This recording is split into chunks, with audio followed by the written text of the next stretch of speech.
This is the Better Life Podcast. I'm your host, Brandon Turner, here with my co-host, Mr. Cam Cathcart. Dude, what's up? What's up, Cam? Not much, man. This is a new little setup. It is. You're back here. I'm back here in Maui, at least for the next 5 days. Yeah. That's So we'll get a couple good podcast recordings in, and then I'm off to, where am I? South Carolina for a mastermind. And What's that? Is that Wellspring? No, that's a guy named Stu McLaren teaches how to create membership communities, kind of like Better Life Tribe or First Deal. Cool. And he does a fundraiser mastermind. This is actually a pretty legit, cool thing they do. Is they've got a charity, and to raise money for the charity, they bring together some of the biggest internet marketing experts in the world. Last time I went, there was Dan Martell was there. We hung out for the whole time. Cody Sanchez was there.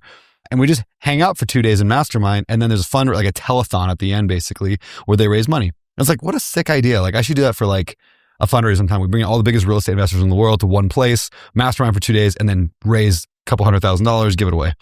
That's awesome. It's a cool idea. How much did they raise last year? Do you remember? I think it was $250,000, something like that. Dang. Yeah. That's a lot. Yeah, it's a cool idea. And it's free to attend. It's okay. So for all of us. Free. So they're trying to get rich people in the door to. Yeah, but it's they don't necessarily need the money from us, even though I did, most of us contributed something. But yeah, they really just we all broadcast to our audiences, people who have a big audience, and then they do an online fundraiser sort of thing. And yeah, it's cool. What's the most expensive thing you've ever bought at a fundraiser or charity auction? Oh, that's a great question. Shoot, I don't go super expensive. I think I paid $8,000 once for a vacation somewhere. Yeah. It was something. Mine was a vacation. Was it? Yeah. Yeah. And it was $5,000 or $6,000. Yeah. I know we've auctioned off, entrance to a Maui real estate mastermind before. I think that went for $30,000 or $20,000. That was cool. The charity auction 2 years ago, the Better Life REI Summit, somebody paid $20,000 to spend a day with me. Really? Yeah. Well, they also got entrance into Deal Flow, which nice, Deal Flow was $10,000. So, her name, I don't know. Her name's Ashley. She's awesome. She's incredible. Her and her husband, they came out to St. Louis. We walked some properties together, and they're crushing it. She's since then they've been crushing it. So That's cool. $20,000 was so worth it for them. Yeah, that's I'm fun. kidding. I actually am a big believer in when you go to charity auctions like that. Yeah, bid on the things that build relationships with people, because that's where you're gonna you build a relationship with somebody and then they're in your life forever. I mean, the fact that the reason we're friends is because you paid to come to a mastermind. Yeah. And I remember Tarl was selling rock climbing with him and Rich Fettke. Oh, funny. And I don't remember what it sold for, but getting to go hang out with Tarl and Rich Fettke, Rich Fettke's amazing. In business and life. And being able to build that connection, it's so worth it. Yeah. Plus you're doing good at the same time. Yeah. So, yeah. I'm a big believer in with a charity auction or just anything, it has to be a memory. That's why it was a vacation. Yeah. Versus I'm not going to buy a go-kart or a four-wheeler. There's one they were selling a four-wheeler. I'm I don't care about that. I want to experience. Yes, I want to experience. One of the best things I ever bought was what was it? It was a crawfish broil where somebody came and made crawfish and laid down the newspaper and poured it out. So, yeah. Very cool. Today's episode is brought to you by Ghost. And I'm just kidding. No, it's not. But I am drinking this. This is not an ad, by the way. I'm drinking this Ghost Energy Zero Sugar Welch's Grape Juice energy drink. This is the single best energy drink I've ever had. So good. Ghost is my favorite energy drinks. Yeah. Because I don't like Rain or Celsius. I don't know why. Probably because I don't know. I love Ghost. Does it taste? It doesn't taste over chemically. No, this tastes exactly like I'm drinking grape juice. Yeah. And I love Welch's grape juice, but it's so sugary that I never drink it. I could have a thing of Welch's grape juice and this, and I probably couldn't tell the difference. It is phenomenal. Yeah, Ghost has a pre-workout. It is phenomenal too. It's one of my favorite. Yeah, I think it's got this has nothing to do with real estate. No, it's got the show has nothing to do with real estate. Yeah, that's true. So it's got a lot of what's it called? Nitrous oxide in it, or NO. Yeah, I think is what it's called. But it makes you tingle. Have you taken a pre-workout like that? Yes. That makes you tingle. And I don't know what it's doing, but just the tingling feeling makes me feel like it's working. You know what I mean? Yeah, I can't tell if it's, is it, what they call that? I think it makes your blood vessels open up. I think that's what it truly is. I could be so wrong on that. Both of my maxes, when I've hit really had a goal and then hit the max. First it was 200 on bench and then it was 225. Both times I downed pre-workout, and I've only done pre-workout twice in my life. Really? And it was both times that was that just like psychosomatic? Was I just like tricking myself into it? I don't know. Let's talk about our maxes real quick. Mainly because I'm. What's your max, man? Is Thank it better you. than That's what I wanted. That's what I wanted. Have you hit 225 yet? I have. Are you a man? Yeah. Wow. Well, so my squat and deadlift though. I don't want to talk about that. Deadlift. It was over 600. I probably could do high fives right now. Squat was over 500. But I mean, I can. I'll do my last rep will be, or set will be 3 reps at 450 right now. So I could probably hit 500. So what was your max on deadlift? My max was 600, over 600. It was like 625, but that was back in the day. Okay, we're going to find this out. Oh, voice is now integrated in chat. Follow the conversation. I don't know what that means. But I mean, I weigh 270 pounds. So. Oh, yeah, but I'm going to ask ChatGPT real quick. If it ever loads, hey, what percentage of men in the world can deadlift over 600 pounds? It's a pretty small percentage. Deadlifting over 600 pounds is a pretty elite feat, even among people who train seriously. While there's no exact global statistic, it's safe to say that probably well under 1% of men worldwide could pull. Wow. By the way, that was a super, it took a minute to load, but as soon as I asked the question, it immediately responded. Let's talk about AI a little bit today and ChatGPT and some of the stuff going on. I also want to talk about the Epstein files a little bit, which we've never talked about on the show. I want to talk about Candace Owens a little bit on the show. Maybe hit a little bit of Charlie Kirk on the show. So I'm just giving you a warning. You may want to just shut this off if you don't care about what's going on in the world today at all. This is a different type of show. Go watch one of our other shows. Normally we talk about real estate investing. We talk about wealth and becoming a millionaire and all that, but there's a lot of stuff going on in the world right now. So Cam and I were like, hey, we haven't got together for a while. Why don't we just chat about what's going on and what we think about it? And last note before we get into the show, and I want to start by talking about ChatGPT and AI a little bit. But last thing is our friends over at turbotenant.com. They released a new feature, which is really sick. I actually love it. Speaking of AI, where it allows you to set up the system where a tenant has a problem with a maintenance concern. They bring it up in their portal in the Turbo Tenant, and then the AI chatbot chats with them about the problem, can try to help diagnose the problem, try to help solve things. And then if it can't, it gives you a report of all the conversation and kind of what to do next and next steps. It's beautiful. It's awesome. I love it because then you're going back and forth 20 times with the tenant trying to figure out what actually is going on. It takes care of all that for you. Plus, they've got 1 billion and one other features. I don't know if that's the exact number, but there's so many great things Turbo Tenant does. Check them out, turbotenant.com, and let them know we sent you. Now, speaking of AI.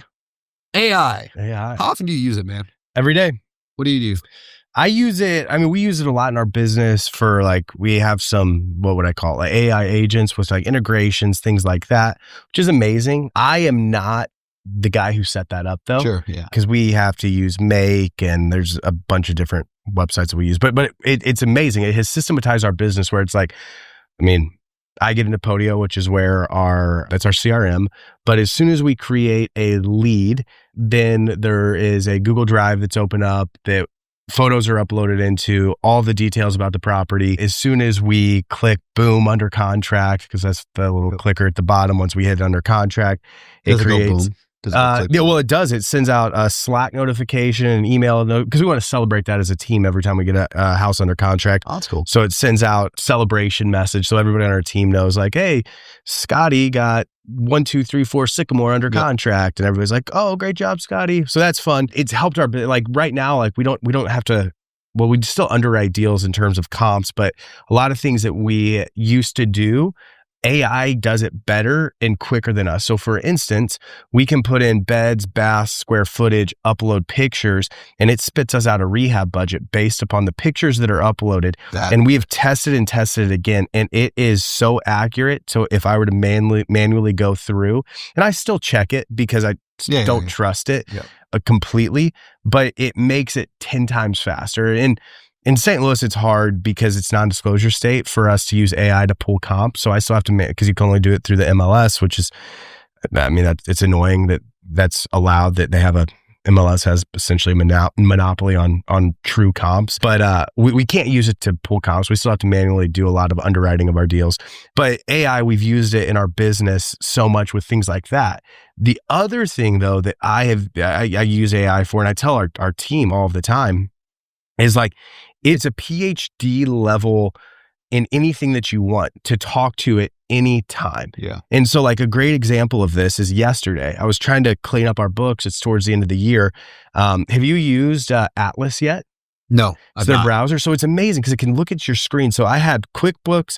I've heard that there is some security issues with it, so this might not be smart. But I had my bank accounts open, and I was just working alongside of it. Literally was like, hey, you're the world's best CFO. Like, just talk me through things that you're seeing and help me. And it was phenomenal. I mean, it took what I would have to call our actual fractional CFO and ask them questions about it. And then they'd have to get back with me, or we'd have to hop on a Zoom call. Like, I was able to do that just with Atlas opened up, because Atlas can like look at your screen or read the code behind your screen and know what's going on. And it was just phenomenal. And we use that for like the other day I was doing, we're sending out a direct mail campaign, and I had it opened up, and I was like, we're just creating over and over again new mailers and what would work. And like, I've got the PhD level marketing CMO there that's giving me feedback and, hey, word it this way, or do these colors, or do this. Like, that is so phenomenal. And like with our home buying specialist, where it's like, it's a PhD level salesperson that like, hey, I tell them, like, if you're texting somebody and you don't know what to say, just go upload the conversation into ChatGPT and explain what is happening, and it'll tell you what to say better than you could ever say it. Like, it's phenomenal. We'll use it for our, when we have leads come in, we'll transcribe, like on the phone for our lead manager, we'll transcribe those, we'll upload it, and we'll say, hey, give us 5 things we did well and 5 things we could have done better. And it spits out like just amazing content on, hey, you could have not talked about this so much. When they said this, that was a door. Like, for instance, there's one just yesterday, actually it was 3 days ago, that we had where the person called, and one of his biggest things was like, I don't want to take care of the house. He was an older gentleman. He's like, I don't want to take care of the house over the winter. And the lead manager that took that call kind of just continued, didn't really like dive into that, because that was a pain point for him. It's like, I don't want to take care of my house anymore. And instead of diving into that, just kind of moved on to like the next question that we have in like our flow. And ChatGPT, after uploading that, was like, this was where you needed to stop, and you needed to really ask questions about that. Because that was the pain point around the reason that he was calling, was he's an older gentleman, the house is too much work, and he wants out.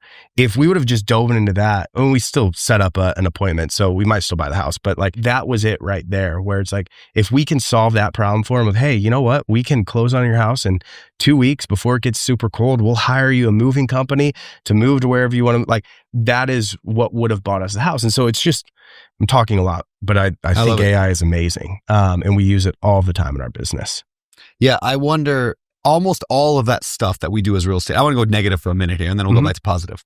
Almost everything we do in real estate like that, AI is going to be able to do for us pretty soon. My fear is that BlackRock, Blackstone, whatever, the big things end up going, because right now it doesn't make any sense for them to go into our space, even my space. It doesn't really make sense to go into a $50 million apartment complex or $200,000 house until AI can do it, and then they can buy at scale. So I'm a little bit worried about them using AI, because they're going to be way better at it than we are. And they got teams of smart people figuring out. Have you seen that happen yet? We have not seen that happen.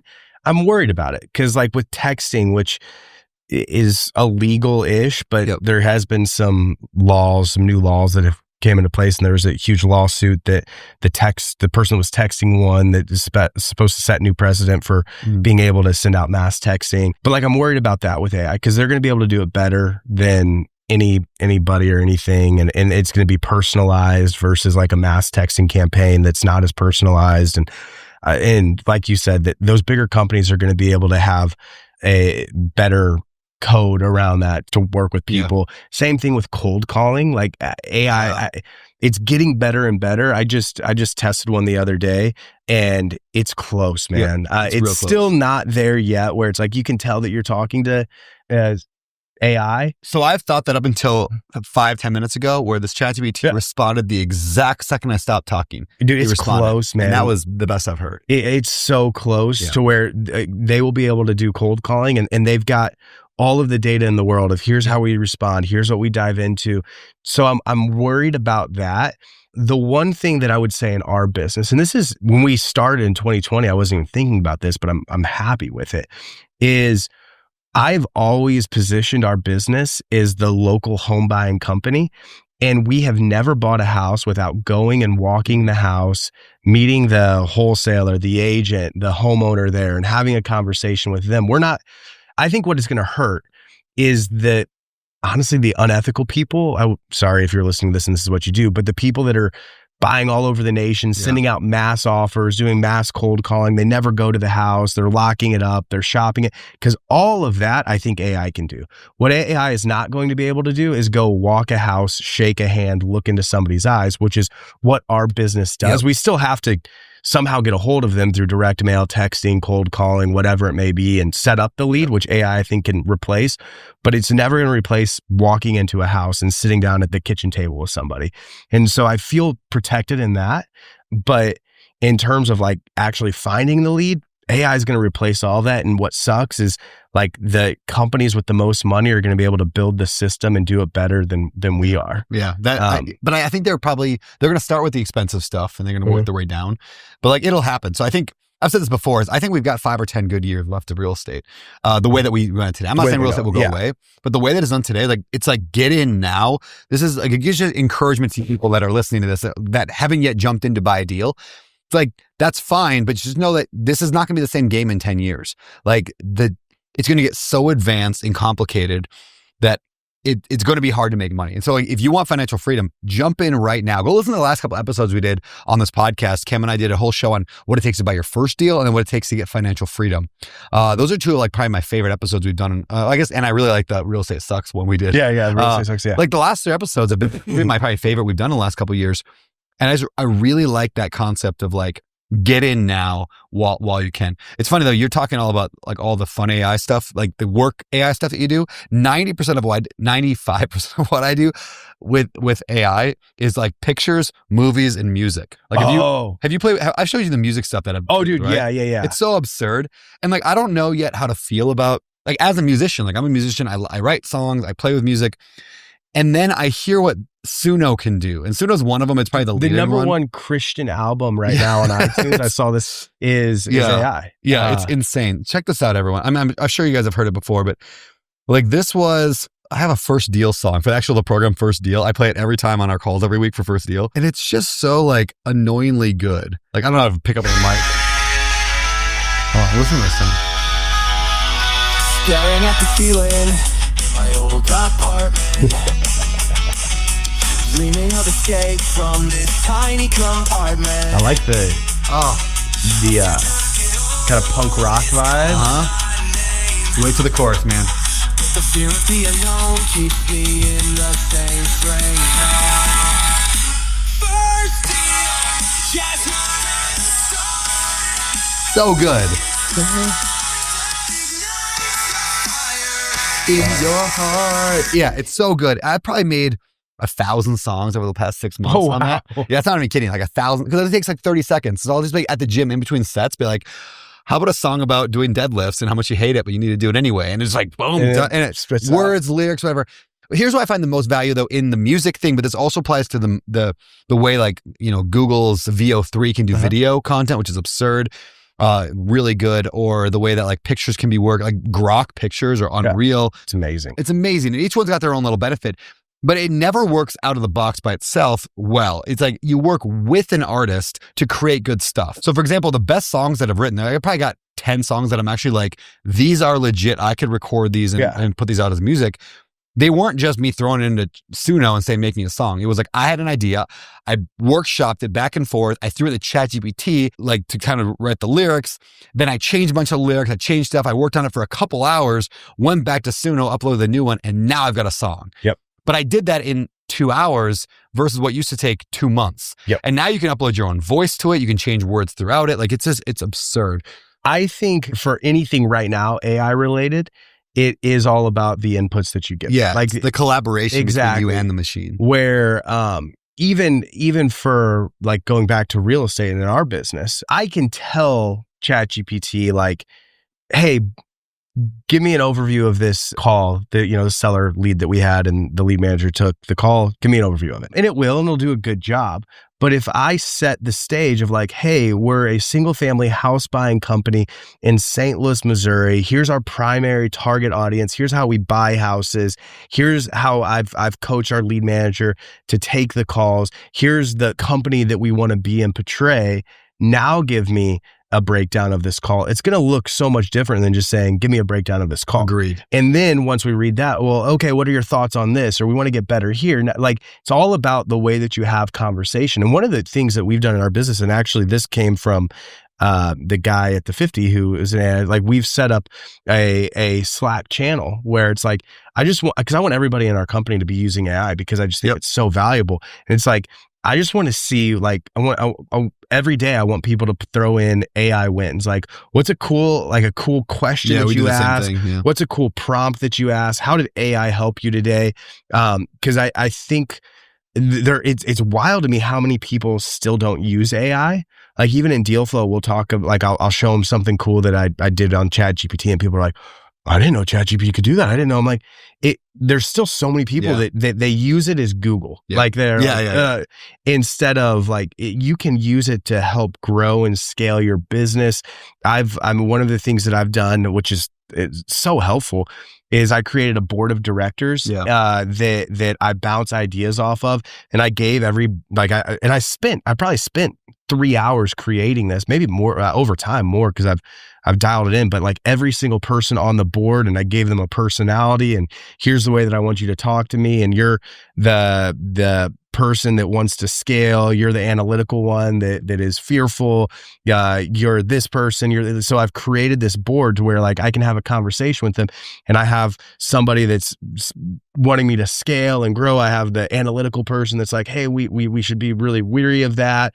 Like I have the CMO, like I've got it all in there, and dude, I can sit there for 4 hours and just have conversations about my business. And like, I used to pay business coaches tens of thousands of dollars to get what I get in 4 hours now sitting with ChatGPT. Yeah. But it is all about the questions that you ask. Yeah. We should bring, your guy you're mentioning, Joe Stolte. He's an AI expert, one of the smartest AI guys I know. Yeah, he came to the recent event we did at the 50. We did the final 50 event. So for those who don't know, I had a group called the 50. We met for the last 2 years, every quarter in person. It was a high ticket, really expensive, all millionaires, all dudes. And we just traveled around and ate the most delicious, amazing restaurants in the world and drank a lot of wine and other stuff. And it was a great time. I don't drink. You don't drink at all. It was a great couple of years. Anyway, I just shut it down. We will build a new version of it in the new year, in 2026. That'll be a little bit different, but a little bit newer version of it. The quarterly travel just got a lot. Like every quarter having to travel. And even the coolest experiences, like we just did helicopter into the Grand Canyon for our final event. It's like, it's sick, but when you do those things every 3 months, after a while, you're like, I'm just tired of traveling. Yeah, I had a panic attack on the helicopter. You didn't love that. For me. My gosh. Yeah, you don't. Helicopters, they're just not natural. They're not natural. No, people die in them a lot. Yes. Yeah. I feel like every couple years there's a new helicopter in Hawaii that goes down. And planes don't scare me because I'm like, if things like fall apart, you can still glide. Yeah. Like a helicopter is the most unnatural thing in the world to me. It's like, if something goes out, you're just dropping. Are you freaked out about the drone vehicles? Like, we're all going to be in flying drones at some point. Like, they're coming. Like, is that freaking you out? Or I'm not freaked out about drone. Well, flying drones. Yeah, I think I would be. When we were like, because they have them now. Like, they're just drones. They're just big, the size of a car, and you just take off and go. I'm not freaked out at all about self-driving cars. I think that's the coolest. I do too. I think. I think that's safer than anybody driving, and I know like. Planes are safer than driving. Yeah. Helicopters though are not, and I they're wonder if they are. I wonder if they are though. I don't know. Actually, there are thousands of helicopter tours in Maui. I'm going to ask ChatGPT here. Hey, so I'm trying to figure out what is safer, helicopters or normal cars? Yeah, that is interesting. And on to your next question. When it comes to safety, it's a bit of a mixed bag because it depends on how you measure it. If you look at it purely in terms of total numbers, cars have more accidents because there are just so many more cars on the road and way more car trips taken every day. But if you look at it per mile traveled, helicopters have a higher accident rate because they're usually more complex and riskier flying conditions. Overall, cars are generally considered safer in the sense that for each trip you take, it's statistically less likely you'll have a serious accident. But I don't know. Typical ChatGPT is like, it could be a little of both. And let's go the most nuanced way possible. You got to prompt it better. I know, that was a bad prompt, apparently. Well, and the other thing is like, if you're 2,000 feet in the air flying into the Grand Canyon and the helicopter stops working, like, you're probably dead. Probably. And a car, I've been in way too many car accidents in my life. And you might be alive. What? You might still be alive. I've been in 3 flipped cars and yeah, man. I only hit 1 deer in my life. I got 1 accident in deer. Really? Yeah. Oh, I fender-bendered somebody. Actually, I was picking up my wife's engagement ring, like when I was going to propose, and it was raining, and I just got it. I left the place, and like I just slammed on my brakes in the rain and just slid and just poop. Really? Somebody. I pushed a little like screw through their fender, but yeah. Honestly, all of the flipped cars, I was completely fine, walked away from. Wow. The only time that I ever was hurt in a car accident, we got rear-ended by a drunk driver. Oh, yeah. But even then, it was like a little bit of whiplash. I had a headache for like 3 days, but completely fine. You're also a beast of a man. I'd squat 500 You probably pounds. would survive a helicopter crash. No. Oh, my gosh. I was so scared. AI. Well, speaking of scared, what the heck is going on with Epstein stuff? This, by the way, we're recording this episode because this thing changes daily. Today, we're recording it on Wednesday, November 26th, 2025. They just released, as of like yesterday, the Epstein files, whatever they've got, not everything, but they've released a ton of stuff because both the House and the Senate proved almost anonymously, except for one guy, to release it all. What's going on with this right now? So let's preface it with this. I'm a real estate investor. I have 5 kids. Okay. Please don't kill us. Yes. I what I know is minimal. Okay. But what I have seen, I mean, I think Epstein was working for some government organization. I think I know which one. I'm not going to say. Does it rhyme with Schmizrael? No, I can't say which one. Okay. I don't know. But I think the thing that a lot of people have gotten wrong is that the left, he's got all the dirt on the left, or we've got all the dirt on the right. Dude, it's cross-party. Like, we're dealing with something so much sinister than left and right. I think that's what, this sounds so conspirator. Like, we're dealing with something so much larger and bigger, and they want the left and the right to be fighting, and that, like, they're creating. Wow, you just did the big T. Wow. What? You said they. Yes, there is some higher. The big T. Yeah, okay. There is some higher entity out there. And what's the thing? Have you ever heard? It's Paul Harvey's. I think it's actually about the devil, but he's like, what I would do if I wanted to control the world. And he talks about, I would create all of these moral and ethical issues and you put them on one side and the other and make people fight and all of this division within the world. And so we think that we're fighting against our neighbor or the left and the right. And it's so much, to me, it's so much more sinister than that. And I do think that Epstein played a huge part, still is playing a huge part, even though he may or may not be dead. We're still missing a minute of the recordings of when his body was removed. But Epstein plays such a huge part in that. I think there's so much blackmail. We were talking about this the other day. We have a buddy who is really great friends with one of the most prominent political figures in the world. And he asked him, how dark is it? And the guy's response was, it is far darker than you could ever imagine. And I don't know, it's a scary place to be in. Here's what I would say is, for me, at least, here's what I've decided is, I do want to stay informed. I want to stay on top of it. I also want to be very choosy of where I'm getting my news from, because I think that everybody is controlled in some way, shape, or form by media and who is running that media organization. That being said, there's not much that I can do about it. I know that sounds really dark. The thing that I can do about it is I can choose to be a good person every single day, and I can love my wife and I can love my kids. The most important thing in this world, I think, for everybody that's listening to this is being a good husband and being a good father or being a good mother and raising great human beings. And to me, it's a very small part, but that's what I've decided is that's the part that I can play in this. Because me sitting here saying it's this organization or it's this organization, which if you follow all of the ties, it ties back to one organization. I should not have said that. Does it rhyme with? I'm not saying who. I'm not saying what.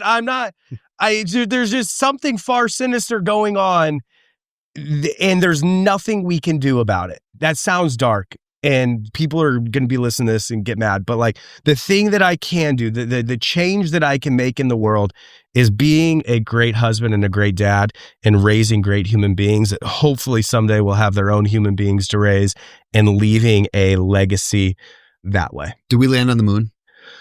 So actually, I would say that we did. Now there's Me too.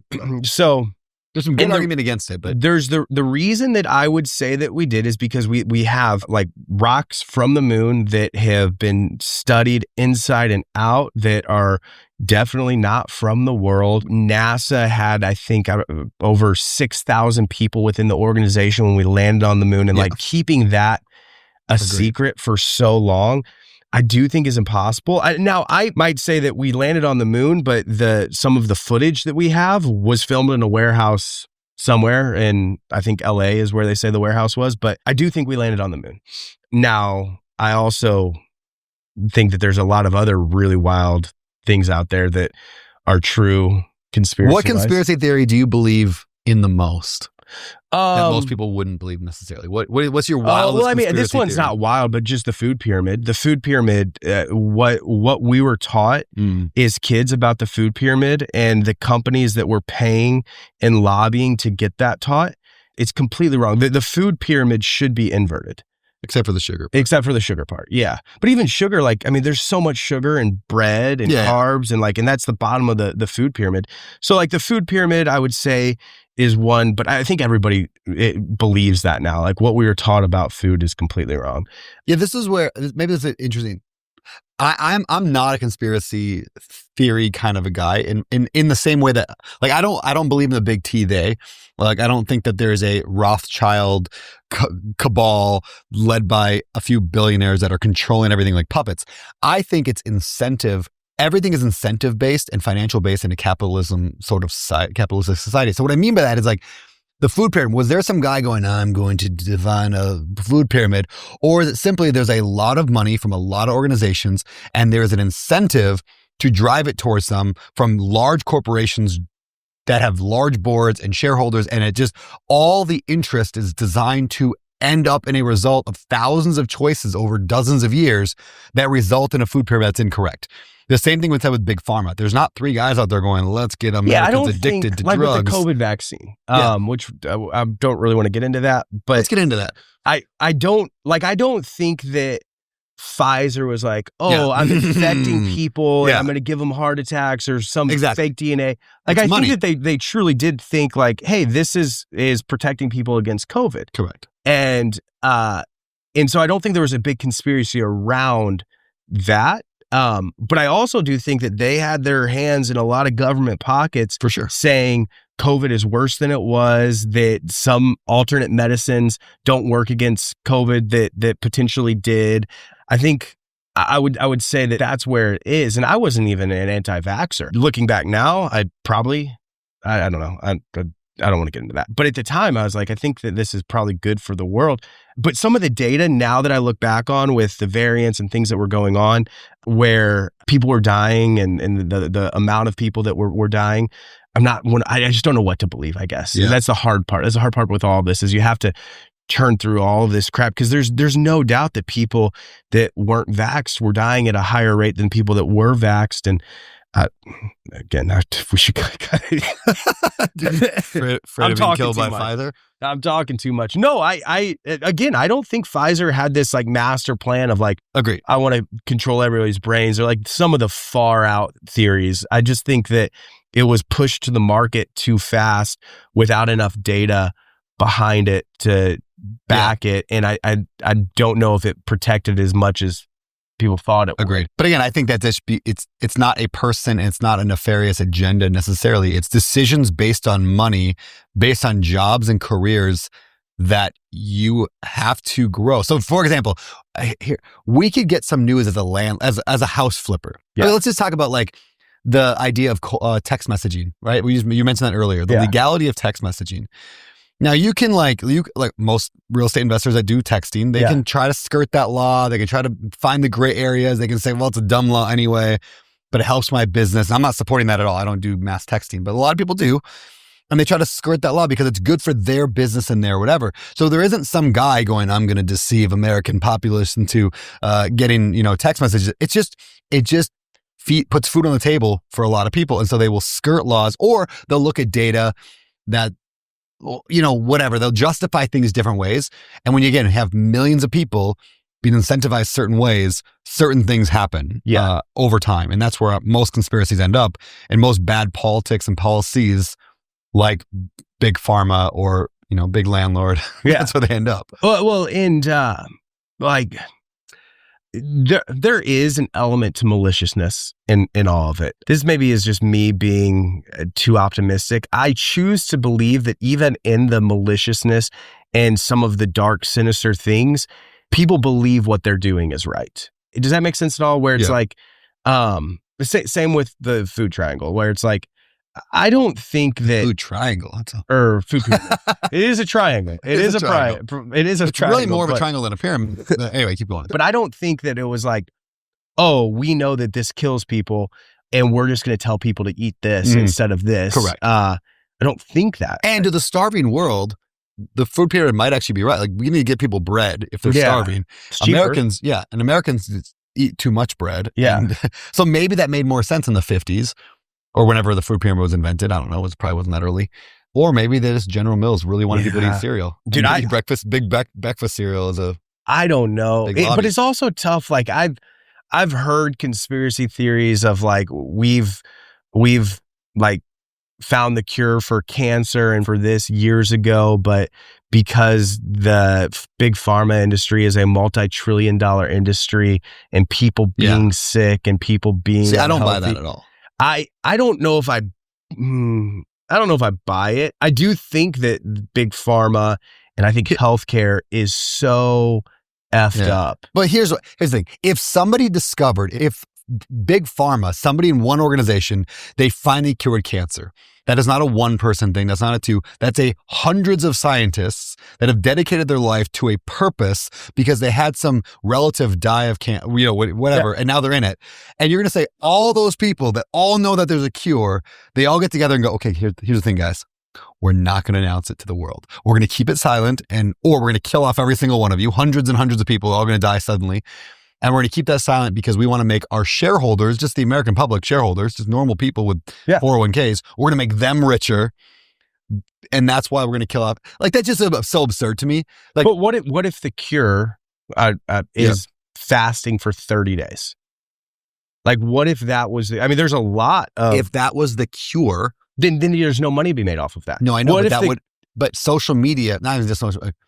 Are there anecdotal things about fasting being good for us? Yes.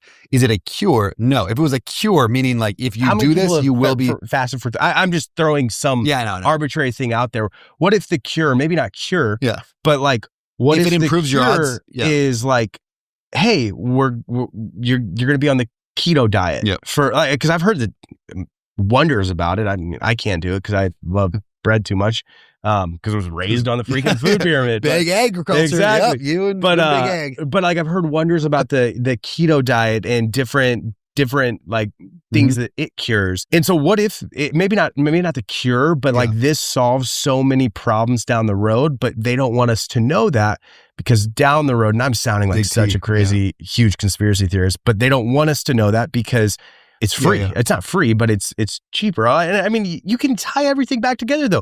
Like, it is wild to me that the most unhealthy things for us are also the worst things for us. And the fact that it is so much cheaper to go to McDonald's than it is to go get healthy food. Like, when you look at the way the system is set up, it is set up to make us sick and fat. Yeah, but but that's why I would argue there is no they that did that. It's simply economics. It is cheaper to make crappier food than it is to make organic food. Everything from the seeds that you put in the ground to the people you have to pick it. It's easier to spray pesticide over a 100-acre area than it is to handpick bugs off of stuff. You know what I mean? Like it's not a person wanting to make people somebody sick. up there. I kind of disagree with that because like even let's walk away from food. Yeah. But like let's talk about the crack epidemic. Yeah. And what that did to African American families and the way that it split up families and redlining and like there was they that literally were ruining and creating so much divide in our nation at one point. You think there was a person who went,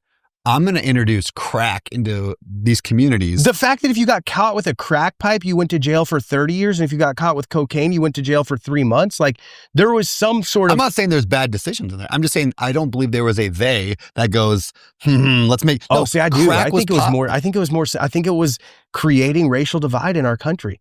And it's worked.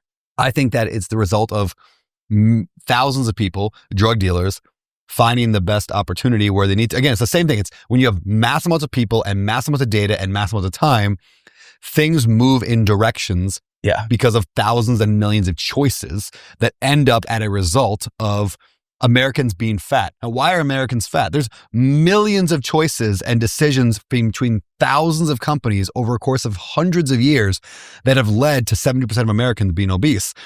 There was not a person in 1992 going, let's make 80% of people fat so that we can make a drug for it in 2025 that's going to make everyone skinny. Yeah, but that's where I argue it's just so choices. like 9/11. Obviously, there was some sort of something with the government that wanted our hands in the Middle East and oil. Sure. Like there was a they that allowed it to happen, planned it to happen. I don't know. So again.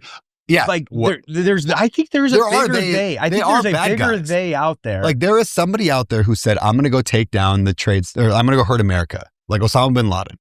Now, did other agencies know about that was going to happen and allowed it to happen?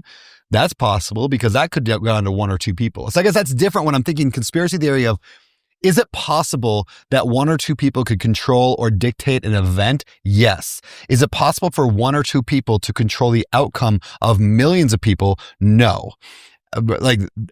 Maybe outcome's the wrong word. Is it possible for one person to say, we're going to make Americans fat? No, that's just decisions of millions of people over lots of time based on incentives. Well, I could talk about this for a long time. You're so far off. And I also I got to look at the camera and I got to say this. Mm-hmm. Everything that I'm talking about, I know like this much about. And then also, if you hate me right now, please forgive me. No, I think more people think like you than think like me. It's easier to just believe there's a bad guy out there because it takes the ownership off of ourselves. And so it's just easier to say, no, but they, like, I think it's human nature. It's a long, like it is something that has been done over a period of decades. There's a master plan. And so it's not So some group got together and they wrote up a master plan and said, we're going to make, for example, Americans sick. We're going to make them sick. We're going to make them fat. We're going to make them hate each other. Instead of the more normal answer of Americans are just rich and indulgent. And so we all got fat. And now the pharma companies are going, how do we make money off of this problem and solve this problem and get rich off of it? You don't think it's that way? There's personal responsibility for sure. And I think that they, I keep saying they, whoever they is, I don't know who they is, but I do think that that's a part of it is that people want to be victims. And there is creating a culture of victims. You are going to create more division, more mass hysteria, more people playing the blame game. And so I don't disagree what you're saying is there's personal responsibility for every single person. We're really bad at that as human beings. Like for tens of thousands of years, like we have always played the victim and wanted to play the victim card over and over and over again. When you look at different cultures and different societies. And so that is just a part of human nature. But when you can get people to believe that you're not the problem, you're just a victim, then it creates more and more division within our country.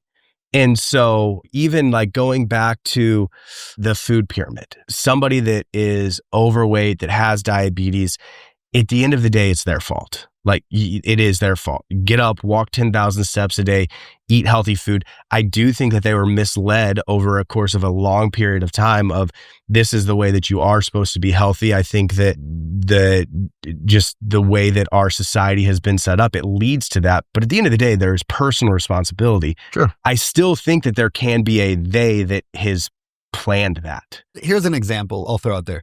Is it healthier to eat grass-fed, organic, pasture-raised beef? Is that healthier than raising cattle that was 10,000 cows inside of this building that were all locked into place and couldn't move? Like, which one's probably healthier for you? Grass-fed. Okay. So is that big agriculture out there going, we're going to make people eat crappier beef? Or is it simply the fact that it's a lot more money to do a pasture-raised beef that you care for and pet every day than it is other? So then when you have the two products, you can go to Walmart right now and buy either product. You can buy grass-fed, organic, filet mignon, and it's $30 for a steak at Walmart. And Walmart's going to make the cheapest they can possibly make it. I mean, they fight prices down. You're going to pay $30 for a package of that, or you can pay $8 for it. What is the American population going to do? The vast majority are going to go with the $8 one. Mm-hmm. And then that makes the cow farmers more, like, there's 1,000 times more demand for that. And not 1,000, but there's a lot more demand for that. So then they can get it even cheaper because economies of scale, and it makes it even cheaper. So it's like this society is like this self-replicating, that's the wrong word, like reinforcing mechanism to drive down the cost of bad food, which there was no person going, let's make cheap food bad so people get sick. It was just society rewards cheap crap food. Society does reward it, but society, especially America, could do a better job of that. Where when you look at the ingredients on Doritos within the United States versus Canada or versus Europe, it's 10 times longer, and you're getting all of these chemicals. And I'm saying this, I weigh 270 pounds and I eat Doritos and I eat ice cream. Like, I literally went to Cold Stone last night after dinner. We do love Cold Stone. And so I'm saying these things and I partake in them. It's not like I'm some health nut or anything like that. I just do think that it's more sinister. And can I have to get this in before we move on from this conversation. We're going to talk about, finish Epstein and move on to Candace. We're John Epstein. Well, conspiracy theory. That's right. That's how Can I bring up one please. Major conspiracy theory? Okay. Zins. Oh. This nicotine is God's gift to human beings. People are going to hate me for this. Do you want your parents knowing about this? They know about it. Nicotine has been giving a bad rap because it was always in the form of some sort of tobacco, which is terrible for you, and smoking is terrible for you. This is a perfect question then. Ask me. Is big government, did they sit in a room, 3 guys in a room went back in the 50s and went, you know what? We hate the nicotine department. We hate those guys over there. So let's screw them over by putting it with tobacco and making people have cancer. Or is it just society? Nicotine got mixed with tobacco. Therefore, the cancer became a thing. And therefore, that's why it's not popular. And that's why only weird people like you. So I think there's a lot of factors in play here, but this is a perfect. Is there a big question. T, they? That shut down nicotine? Yes, there is. And I will tell you why. Okay. One, I think that there is tobacco. They spend a lot of money to shut out. Because I think if people knew that, hey, I can get the benefits of smoking a cigarette, which I've smoked my fair share of cigarettes in the past. Like it's you sinner. Wow, I did not know I'm sitting with just a dude. I was working at Aldi. At 19, 20 years old, I was a pack-a-day guy working at Aldi, man. I did not know that about part of that was because all of the people there smoked, and they would get a 10-minute break every hour. I got a 15-minute break every 8 hours. Yeah. And so I was like, wait, this isn't fair. If I smoke, I can. If I start smoking, I can go out for a smoke break every 45 minutes, where when I wasn't. So I literally started smoking just so I could get smoke breaks. Man, and when I was 20, I quit because I realized how bad it was for me. It was probably a year of my life that I smoked a lot, but then I didn't touch anything, and then I started zinning. But so I think tobacco. Zinning, is that a phrase? Zinning. That's my It's kind of clever. Yeah, exactly. I started zinning. So where was I going with that? Oh, a couple things I was going to say with that. Tobacco, I think, spent a lot of money too, but I also this is getting conspiracy theorist-ish. We have No. Yeah. So nicotine. Okay. The studies around nicotine and brain health, they are undeniable that it protects against Alzheimer's, it protects against dementia, it protects against Parkinson's, that it makes your brain healthier, that it can take the place of some ADHD medicines because it locks you in. So there are undeniable benefits of nicotine that a lot of people listening to this don't know. Yeah, there's people listening right now, this might be the first time hearing this. They're like, wait, what is wrong with Cam that causes cancer? Look it up. Start doing it. Does not explain that, because you and I both know about this now. Yeah. That again, tobacco and nicotine are different things. Nicotine has zero cancer-causing agents whatsoever in it. And that might blow people's minds. Yes, it does not cause cancer at all. People are like, well, the pouches are going to cause cancer. There's no data on that. It might cause gum recession if you do it enough, but it's not going to cause cancer in your mouth. There is literally no, all-cause morbidity significantly goes down if you are on nicotine. Now, what I will say with nicotine is it releases dopamine. Okay. And so then you become addicted to it, but so does sugar, so does coffee. It's like really any other thing that we have in our life. Like dopamine comes from everywhere. I think that the release of dopamine is pretty high, but same with coffee, same with sitting down and eating a bowl of ice cream. And so that would be the one thing that I would tell people, that's the downside, is it's addicting because you have a Zyn in and your dopamine goes up, and then you don't have one in and it's lower and you're like, oh, I want that dopamine high again. But also when you do it, you're focused, it protects your brain, you're more dialed in. Man, oh man, people are going to hate me after this podcast. So but it's fun. I've done it one time in my life because I was sitting here in this exact chair with you, just like this, and you gave me one. No, because I got so sick that after 15 minutes of I gave you a 6 milligram one and you hadn't eaten. I had not eaten. Start with a 3. I felt so disgusting, for hours and hours and hours. It was awful. I'll never do that again. Because of that. Okay, so you're going to get dementia, and I'm not.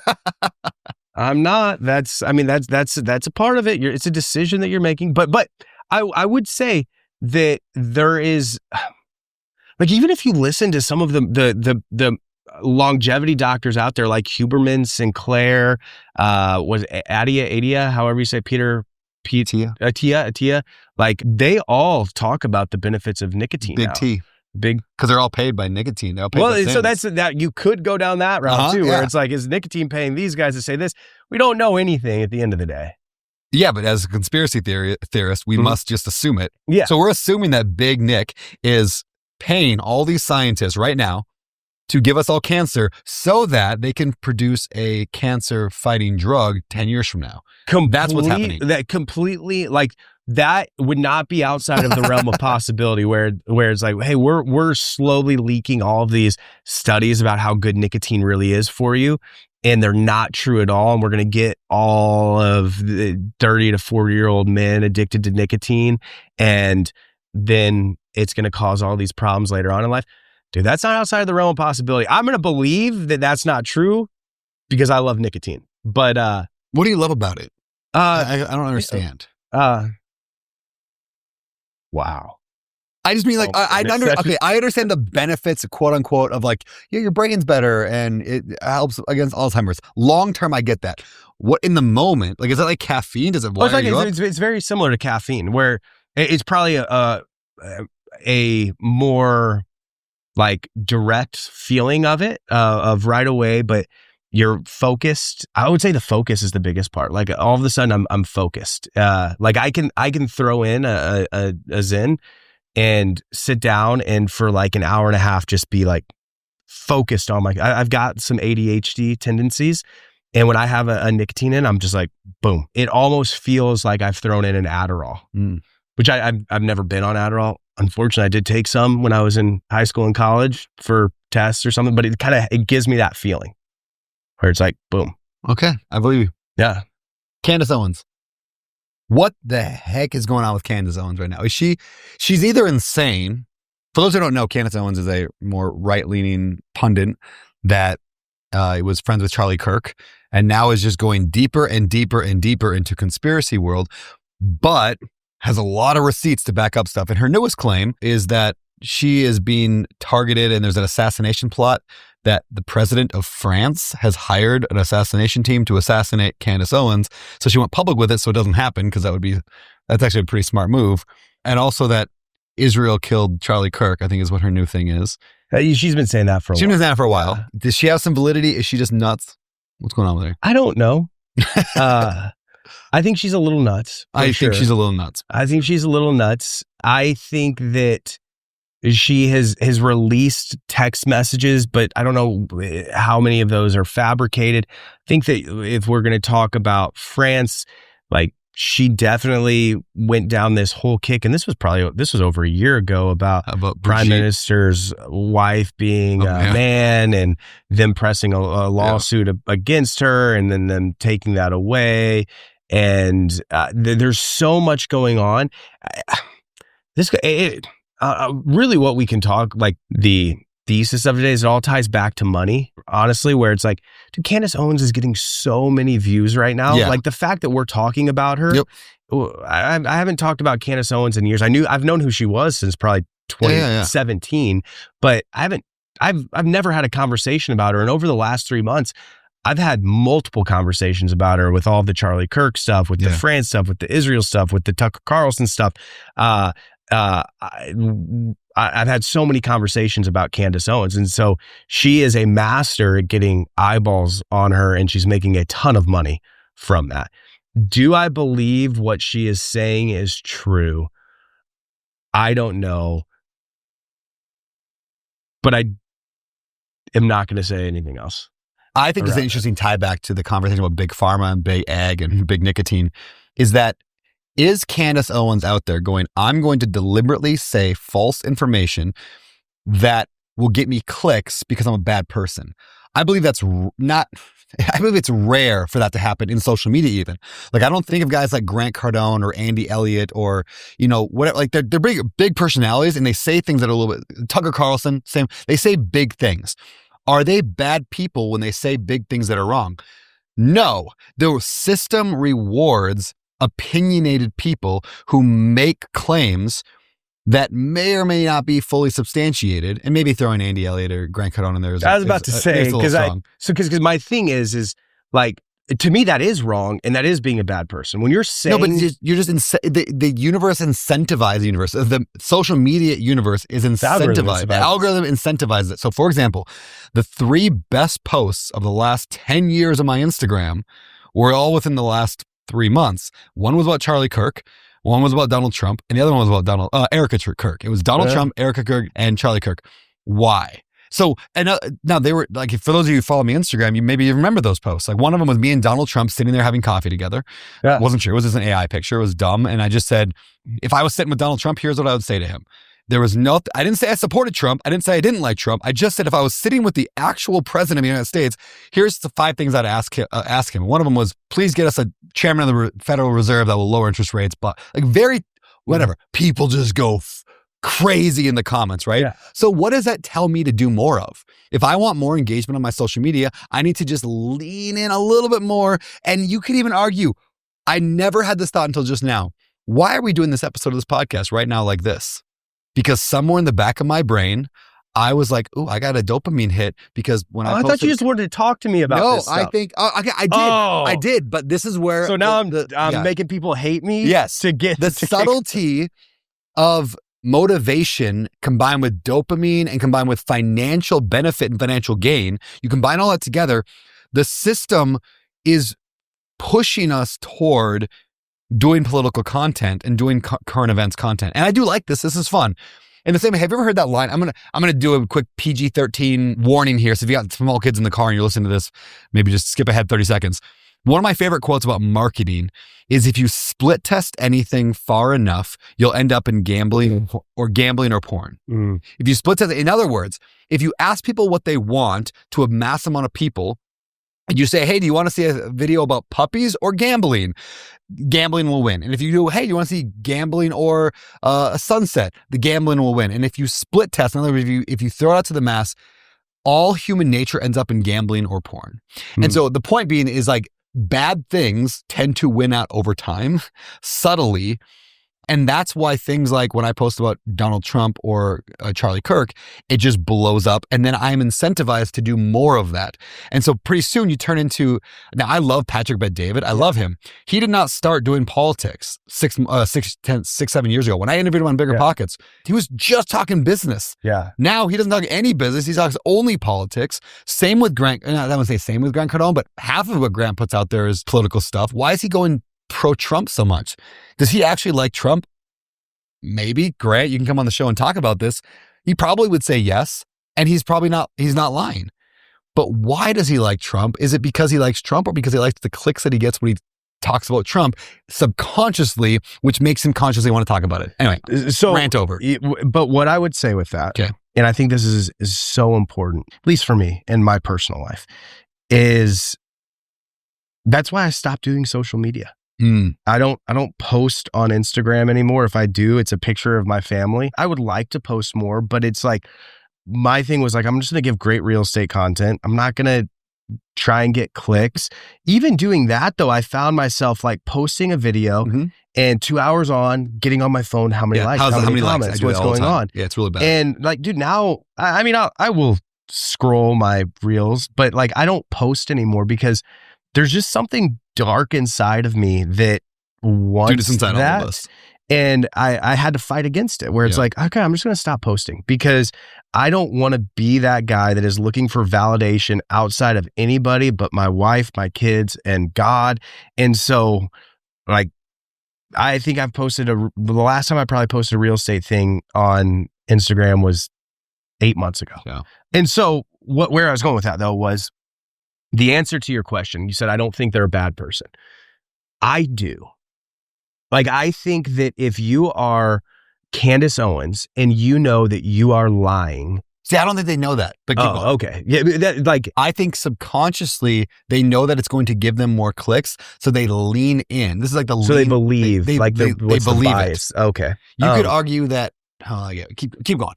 Well, I think that that's wrong. There are people who say bad things online that are knowing. There's a dude right now. I don't know if I should say this.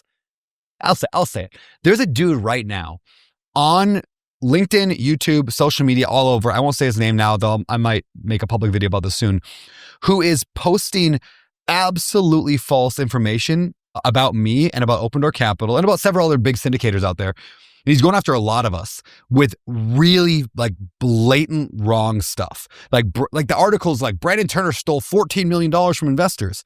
And it's a really well-written article from ChatGPT, I'm sure, that he used. Yeah. And this article will basically go through how I stole all this money. And it's like, here's why. Because when you look at this number over here and what he bought the property for, it's a $14 million difference. He clearly pocketed that money. Then we show him the settlement statement showing that we know we paid that amount of money for it and we can prove it. He'll delete the comment and then he'll hire, like allegedly, because all the shares. Yes.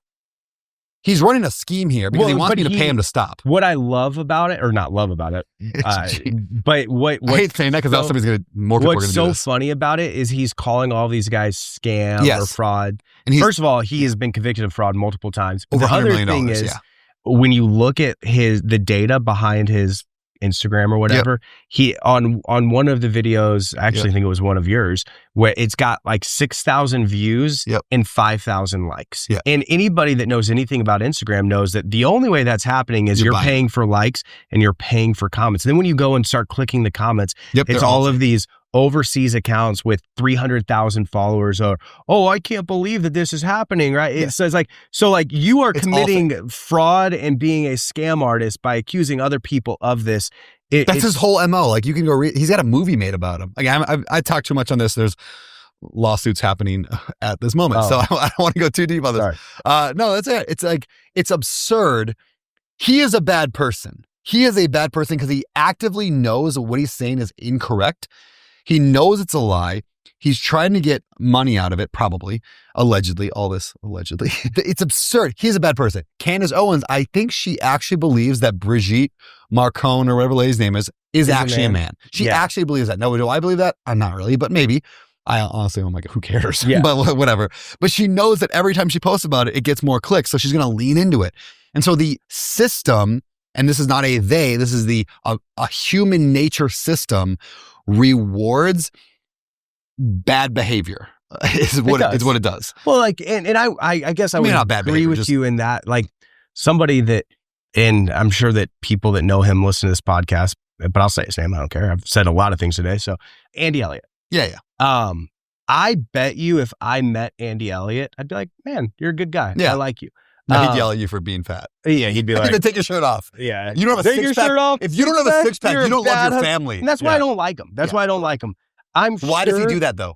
Because it gets clicks. He did it one time, views. it got viral, and he does it every time. And so I don't have a lot of respect for that. Yeah. Personally, I do not have a lot of respect for that. At the same time, it does look like he loves his wife. It looks like he loves his kids. Yeah. It looks like, so I guess saying that he's a bad guy is probably not right. He has bad tendencies and things that I think that he should.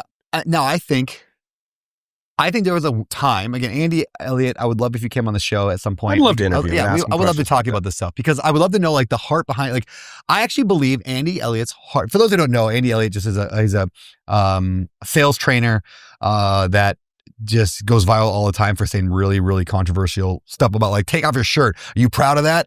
Like, things like if you don't have a six pack, you can't work for me, stuff like that. Now, I believe he comes at it from a good place where he thinks if you're not healthy and taking care of yourself, like, then why would you expect to take care of your family? Or, he's got justification in his head, but the logic I'm going to is the system has rewarded it. And then it changes how he thinks about the things he's saying to make him believe the thing he's saying. In his head that but even looking at like the streamers of today, or like Logan Paul, when he was big on YouTube, posting the video of the dead body, like that's wrong. It's bad. It's like, you're a bad human being. I think that Logan Paul has went on to do a lot of not so bad things. I don't know about that dead body. You don't know? It was a huge deal. Like he was in Japan and found a dead body and videoed it and posted on YouTube. Huge deal. He's not allowed in Japan. I don't think he could do the last like WWE fight that was over there. Really, really big deal. It was when it was 10 years ago. I think he was like 22 at the time. And so also just his frontal cortex or whatever it's called hadn't developed yet, made stupid decisions. But I don't make stupid decisions anymore because mine's But streamers, like that's huge right now. You've got Neon, you've got people just do stupid stuff. Speed, you've got the Jack Doherty guy, which I don't know why I know all these guys' names, but they're the worst.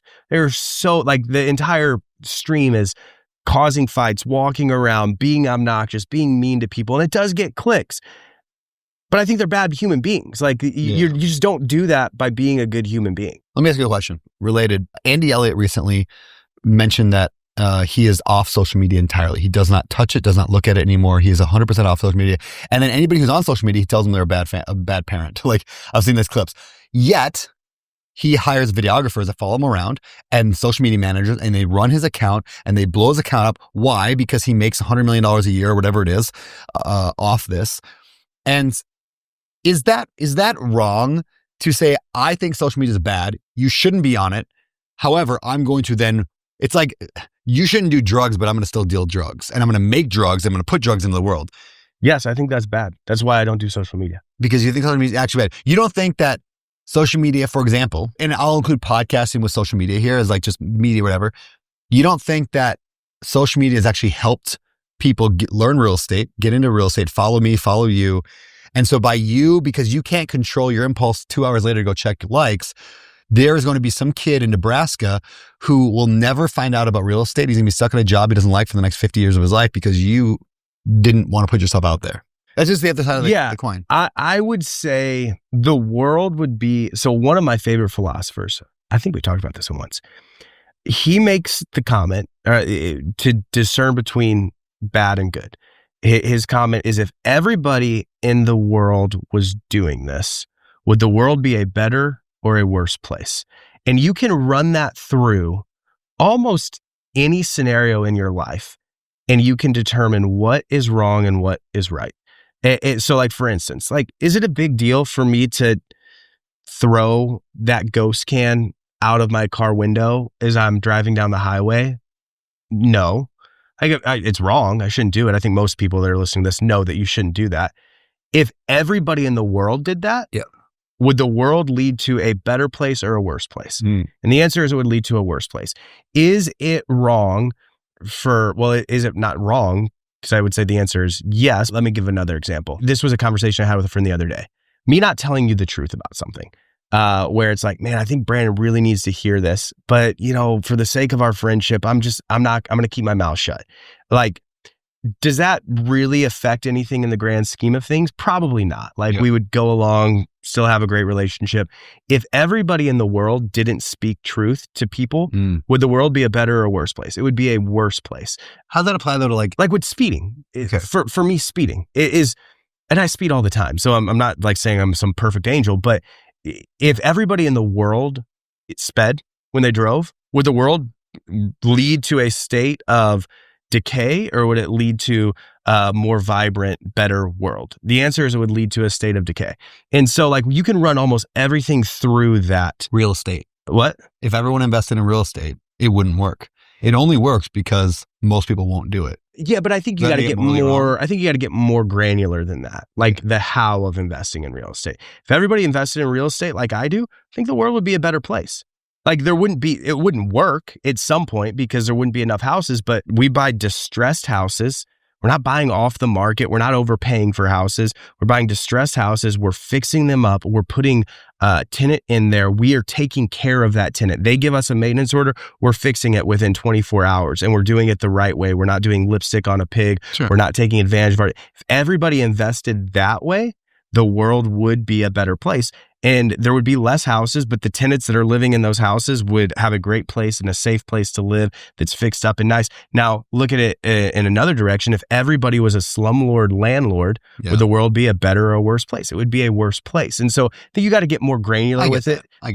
But where was I going with that? I was going back to social media. And if everybody got on social media and lied and manipulated data, you said something about Andy Elliott. He was on the School of Hard Knocks Instagram saying that he made $100 million last year. He didn't make $100 million.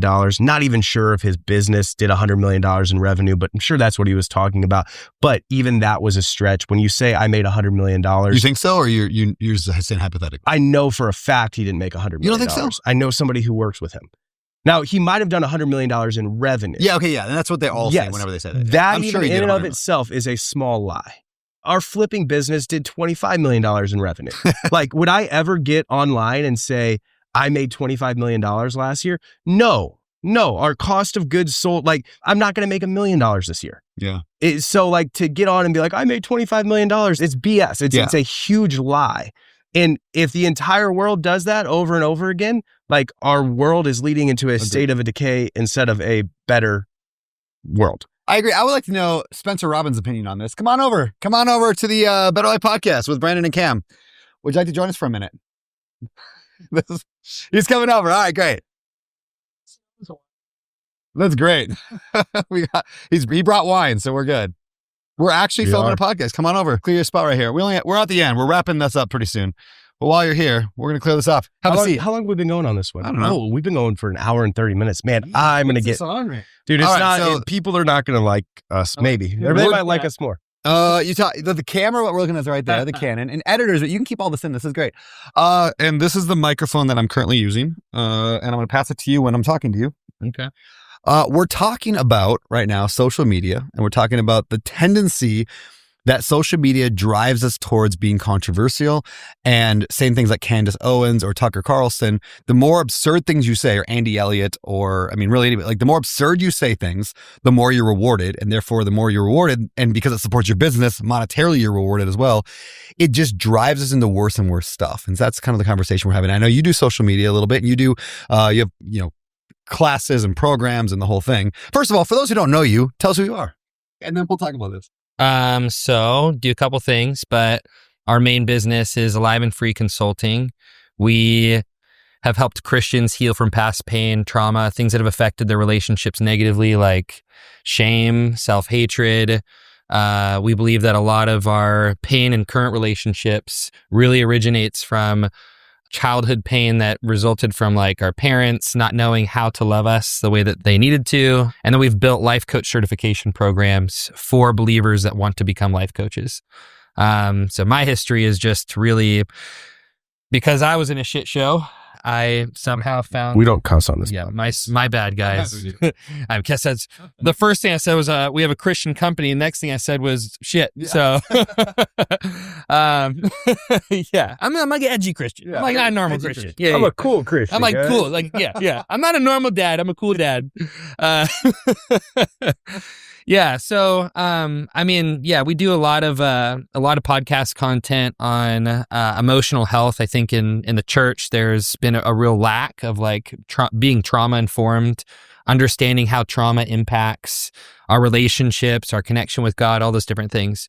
But it's like, it's what you're talking about is a part of the reason why I despise social media and why I like got rid of my Instagram, got rid of everything that I have. We only do like paid advertising because I'm like, I could do one pointed thing, spend money towards it and leave it out there and not have to play that game. But so let me ask you this question then. So what we were kind of debating here is if social media is like a drug and it's bad for a lot of people. So a lot of us limit or reduce or completely don't use social media, yet we put content out there. Is that just like, hey, drugs are bad, so I'm going to just sell drugs instead of actually make drugs? Like, how do we, like, as just good humans, but also as Christians, so Cam doesn't use social media or post on it. I do. I mean, I do. I do. And I guess let me real quick say, I think that everything in this world, like it started with something beautiful and then it was perverted over time to being bad. And I think social media is an incredible platform to share pictures of your life and your family and stay connected. I love it for that. Like I've got friends that I haven't talked to in 10 years, but I just went back to St. Louis and I'll run into them at a coffee shop and I'll know about their lives. And that, I think I love social media for that. I don't love social media for the fact of look at me, look at how great I am, look at what I'm doing, for the dopamine hit that people are looking for social media. And I don't love the way that social media has built itself where it's like literally Facebook and Instagram, they've paid gambling companies billions and billions of dollars to learn what are the triggers and the colors and the things that we have to do to get people addicted to it. And so social media in and of itself is a beautiful thing that I believe helps with connectedness.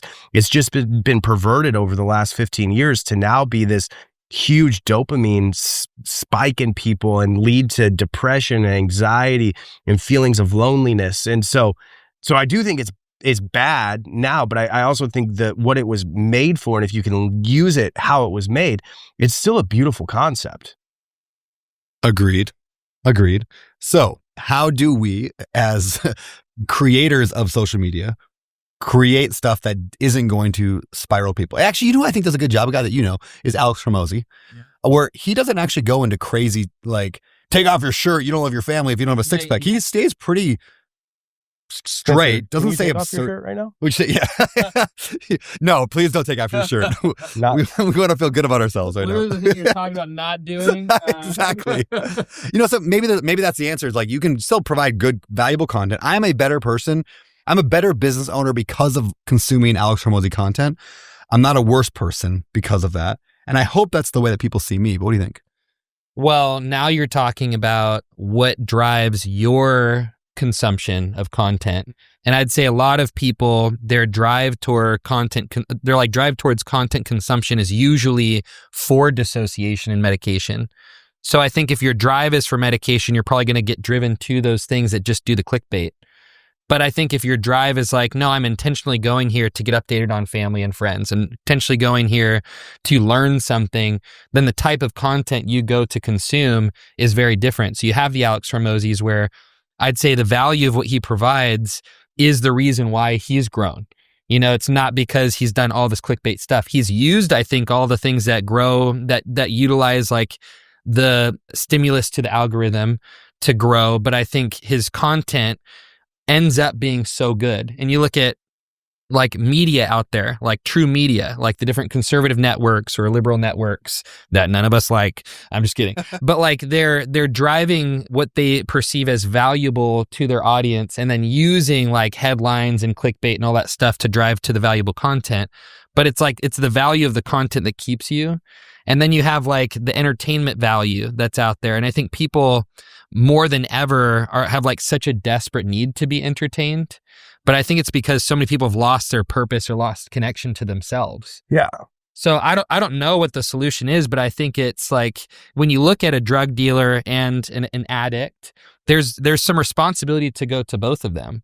You're like, but I think we more harshly judge the person that sells drugs, like the drug dealer, and we kind of like feel bad for and empathize with the addict, like, oh, they're just addicted. We got to get them in rehab. And so that's why even as a society, we punish drug dealers more harshly than we do addicts. But I think in the social media game, we need to perceive it that same way. It's like there should be more scrutiny for the person that's putting stuff out there. I don't know. It's tough, but I think it's like on both sides there's responsibility. There needs to be more education, I think, towards consumers to learn how to navigate like that consumption and like why do you go to it?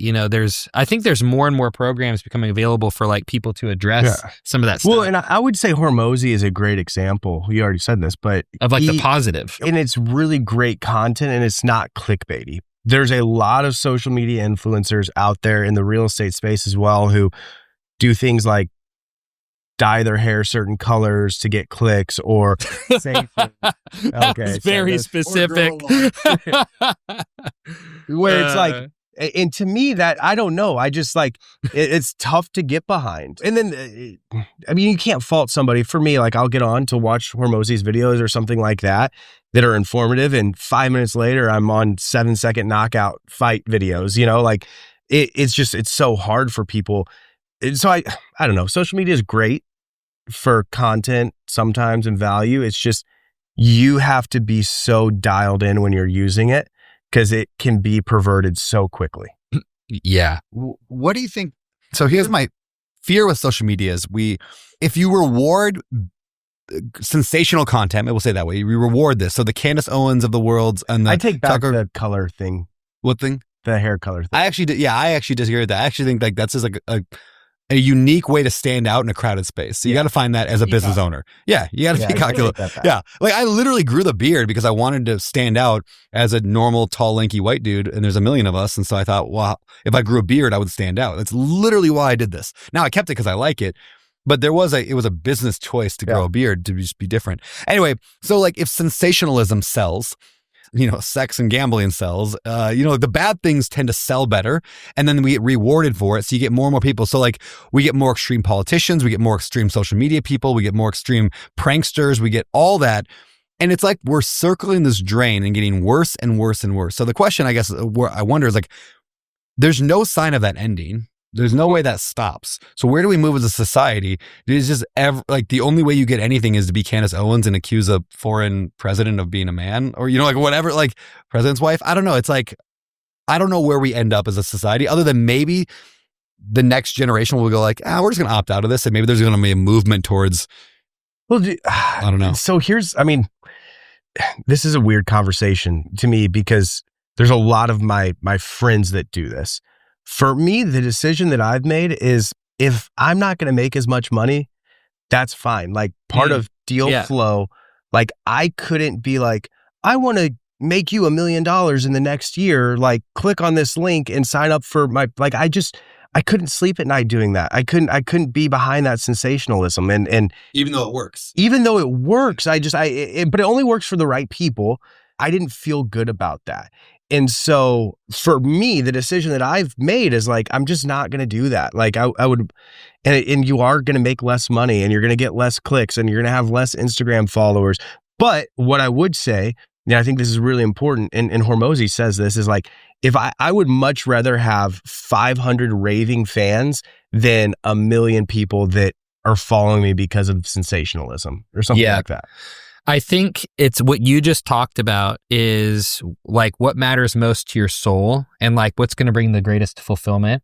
I think there's this assumption from so many people that fame and money is what's going to fulfill you. It's like, if I just have enough of that, then I'm going to be happy. Enough money, fame. It's just like, and then when you buy into it, I look at my wife has become so not obsessed with, but has loved watching the Kardashians. She's like, yeah, they feel like my friends now. And like, we have a new 3-month-old. So she's sitting there like nursing and is that Chloe or Kim you named the 3-year-old? No, yeah.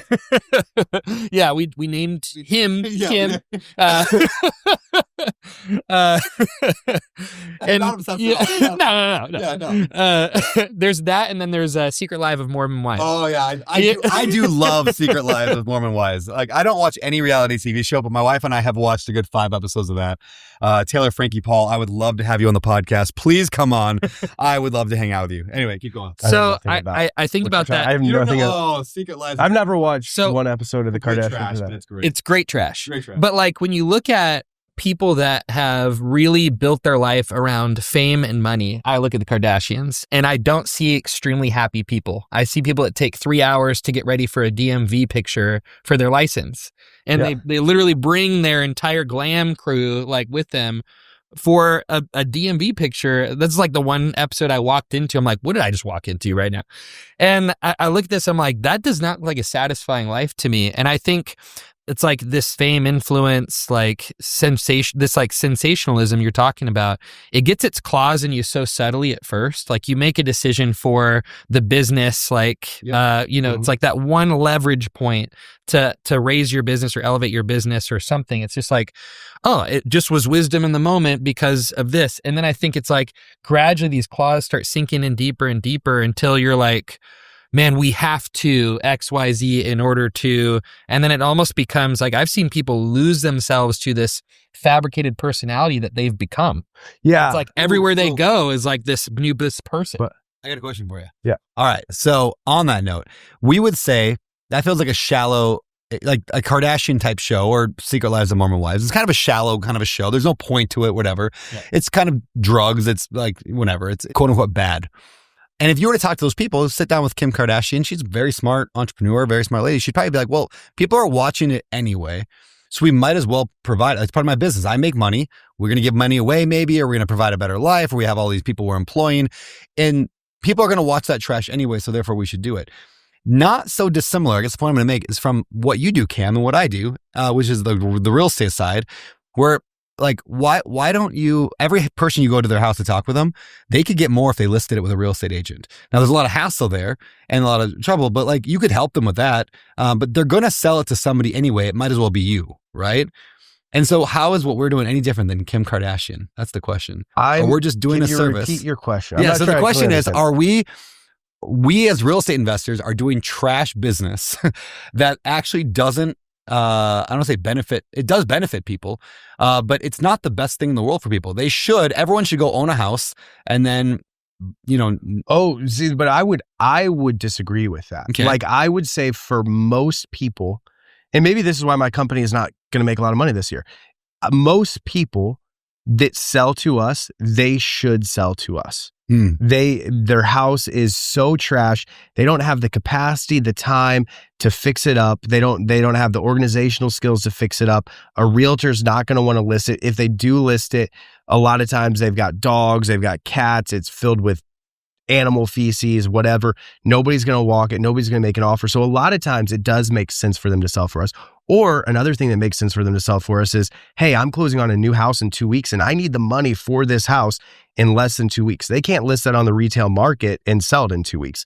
And so when they sell to us, we are providing a service. I won't buy a house if I'm not providing a service. If we walk a house and this person has 0 pain points and they could list it on the market and sell it for way more than they're selling it to us, I will straight up tell them that. Say, hey, I get like why you called me. You want to sell your house. Like, why wouldn't you just list it on the market? And very rarely do they say, oh, I haven't thought about that yet. They have a reason. Well, no, honestly, like I don't want people in and out of my house when I'm listing it. I don't trust agents. And so I really do think that we provide a service and we're helping them in that. So okay, that's good. That's a fair point. I just really wanted to say that we're just like Kim Kardashian. We're basically the same person, but we're just providing a service that. Well, and I think like tying back into the Instagram thing, and we've been on this for a long time, but like that's one of the reasons that I was immediately drawn to you. And wasn't my good looks and charm? It was that. Yeah. But it was like you were the same person on Instagram as the podcast. And then I came out to the Maui Mastermind and I met you. And full disclosure, you were like my hero going into that. Cause I read your book and then I started buying houses. And so I was so nervous about like, is Brandon going to be a huge jerk. And then meeting you, and the first time you met, it was at the hotel up in Kaanapali, and sat down and had drinks. And then after the Maui Mastermind, you invited people over to your house, and then you stayed in contact. And then I came out to the one in Sedona, and I don't know if you remember this, ran into you at Chipotle, and you were like, "What's up?" And like I have no memory. You have, exactly. I remember it because you're my hero. But that's funny. Yeah, really meaningful. All I remember from Sedona is that your wife took Rosie and did her like hair and makeup and stuff, and that was that was a cool moment for Rosie. Awesome. Yeah, I do remember that. I remember that too. But what I'm saying is, like, you can do it right. You can be the same person, whether you're right here, whether you're on Instagram, whether you're on a podcast.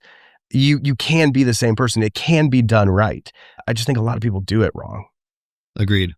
All right, we're going to start wrapping, but Spencer, since we had this conversation way earlier, I'm going to ask you the same question. Yeah, I got one more question for you, and then we're going to wrap. What is a conspiracy theory that you actually like pretty wholeheartedly believe in that might surprise us?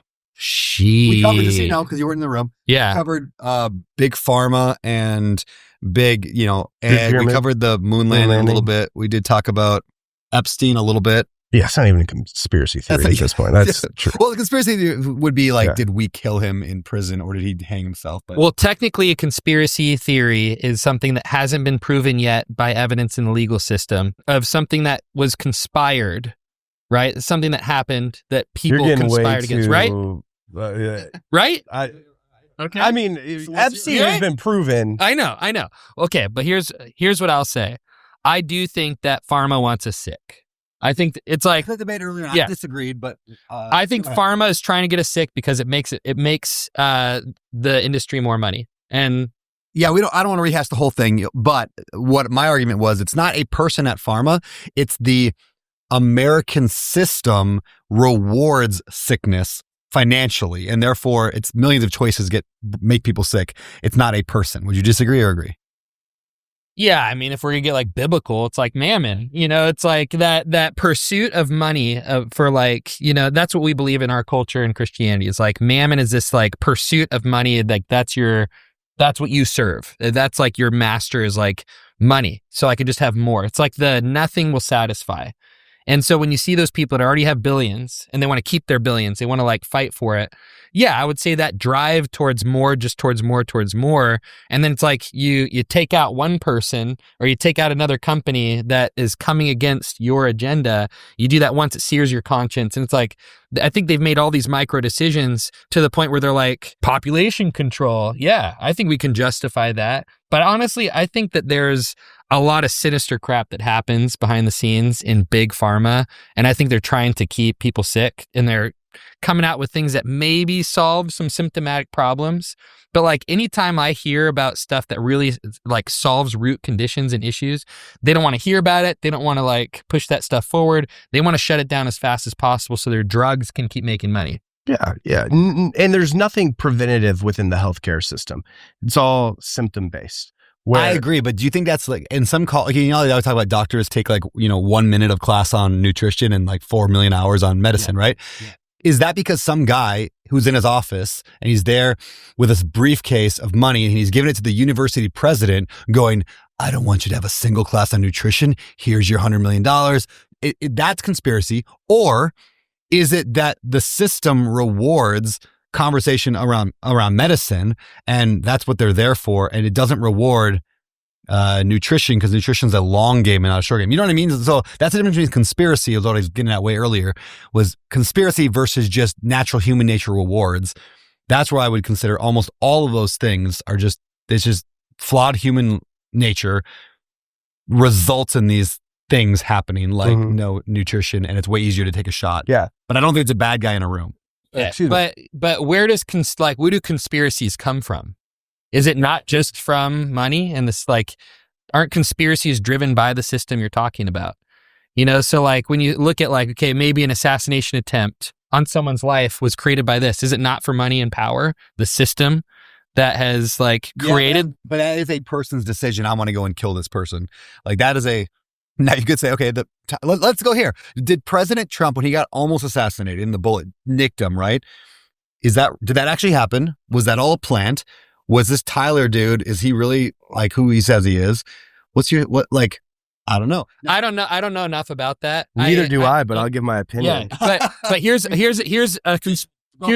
yeah. So conspiracy, George Soros funds Antifa, places people, like an organization places people in different like conservative rallies to make it look like conservatives are extremely like off their rocker. But if you don't think conservatives violent, do that, I think they do, but I think that there are lots of Antifa plants like trying but I think it's both sides almost mimicking. of the party. I agree. Yeah. I agree. I'm not saying like conservatives are without fault or blame, but I think there's a lot of George Soros money backing like a lot of that agenda to just make everything one world order. I believe in that conspiracy theory. You know? Explain that one. One world order. It's conspiracy. So I think that George Soros is trying to destabilize the United States, trying to like culturize everything to be just like there is no true culture of America.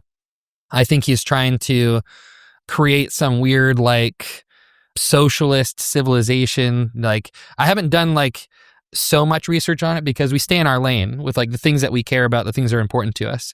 But I've heard enough about like from not things that I can like teach on a stage, but things that I can internalize myself and make a decision on. From what I've seen, it's like George Soros is trying to, with all of his money, fund an agenda to like, I don't know, completely disarm and destroy all conservative agendas, like to small government, have people homestead, have people have just enough laws to protect our freedoms. It's like all that different stuff. I think he's like, he's doing something and I don't know what it is, but that's a conspiracy that I'm like, there's a lot of merit to the things that I've like heard. See, and I believe in a conspiracy theory one step higher because I think that's the conspiracy theory in of itself is it's, hey, we're going to pit left versus right. We're going to pit George Soros and his people versus the right. Like, I think that there's a they that's higher that's like, hey, this is awesome. We have all of this fighting at the ground level and we're up here pulling the strings and left hates the right. And there's so much animosity and neighbors hate neighbors. And that to me, there's a higher up, like I don't like God complexes. Yeah. There's a higher up. Said that he thinks he's God. Like George Soros? I don't know much about. I don't know anything about George Soros. Okay, but this is a good. I would argue that though, like okay. Human nature is to if I think that we shouldn't have abortion. There's going to be somebody be like, no, we should abort every baby because there's like this natural humans want to fight. Yeah. So I don't think it's somebody in a room going, how do we make people fight? I do believe there's people going, how do we profit off the fighting that's happening? So it's not a conspiracy to make the situation happen. There may be a conspiracy to capitalize on a real life situation. Right. Like I don't want to make people sick. This is where I go Pharma. Big Pharma doesn't want to make people sick in my mind. They're going to say people are sick because that's how human nature is. How do we capitalize on the sickness? And then maybe there are decisions made that could help overall and they choose not to go that route because it would hurt them. But they didn't make us sick. They're just like, oh yeah, actually clearly it would be better if we all ate more vegetables. Well, then why do pharmaceutical companies or the owners of pharmaceutical companies also own Kraft, which produces also own Monsanto, which produces fertilizer for crops? And why does it? Yeah, because there's money in all those. Yeah. So if I can make, it's like, okay, wait a second. You're solving a sickness that's produced by the terrible food that's also causing the sickness. Like, how is that not like, how you'd have to be a complete dumbass to not see that like we're causing the thing that we treat and make money off of. I can see some of that. But again, I don't know if it's a person going, I think they justify it with people are going to eat crap food anyway. And so we might as well make it better than the other crap that they're eating because they can't afford good food. So we're going to make it affordable and do as good as we can. Now, maybe I'm giving them way too much credit here, but like, I just can't believe there's boardrooms of people is Big Pharma paying you? No, Israel is. Which, I mean, they own Big Pharma. Yeah, so. Maybe. All right. On that note, we're going to get out of here, everybody. One last conspiracy go ahead. Avril Lavigne died a long time ago. She did and not. She's got I saw her in double. person. You did too. She was amazing. She was amazing. But That's a thing. Yeah, there was a there's time a where I big- thought that might be true. And Taylor Swift is the devil. So I love I know there's all these crazy things. I actually, by the way, I don't know if Kraft is owned by. I Yeah, just I like don't know. I heard some details, and I'm just like I don't argue this stuff because I'm like I don't study enough to care. We do know that like the heads of a lot of big pharma are also involved in the government side around making policies around that. Like we know that exists. And that's clearly stupid in a lot of ways. Now, I understand why they maybe could justify because like they're obviously well connected in the industry. And so, but there's some weird things there and the laws that get passed. I mean, have you watched Ozarks? yeah. you look at all these people paid off and like the blackmail and extortion that's out there around like we know about your sexual deviance and so and we have it videoed and so if you do some of the Epstein thing and you're like how much of that stuff's so twisted to this point where you're like what is happening? But I do think like if it's driven by money and power, and a part of that's fame too, for some people's fame equals power. And a lot of people, money equals power. I think it's like this desire for power that is like driving these different things. And so it's like the conspiracy, like you said, is driven by a system. That system is probably like power. Yeah, I would agree with that. I'll go one more conspiracy theory that we don't have time to go deep into. And this is going to get into weird la land if you're not a Christian at all. But I'm a big believer. Yeah, I'm a big John Ryan podcast. Yeah, we're just going to go deep into this. I do believe like there was a spiritual war. You know, I think most Christians believe that there's a spiritual war. It's a common phrase. But when we talk about like devil, demons, etc., I think that's probably behind almost all of this at some level. I think that there's evil, whatever you want to call it, evil and good, like leaders of countries and of sins. In other words, like I think there is again, this is going to get crazy for some people, but like I think there is we'll call it a demon of murder. I think there's of school shootings. Why does or maybe it's like the demon who runs America or like oversees this, and there's some biblical backing on this. Like he just really gets off on school shootings. That's why it happens in America more than any other place in the world, every other place in the world combined, because they just really get off on that.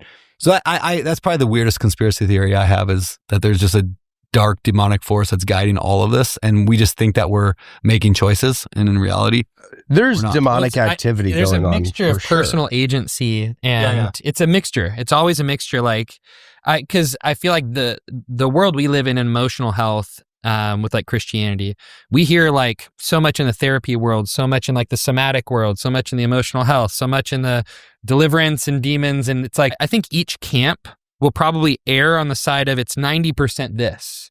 And so you'll hear that from like in the nutrition world, it's like, you should eat this way. And then this person's like, no, you should eat this way.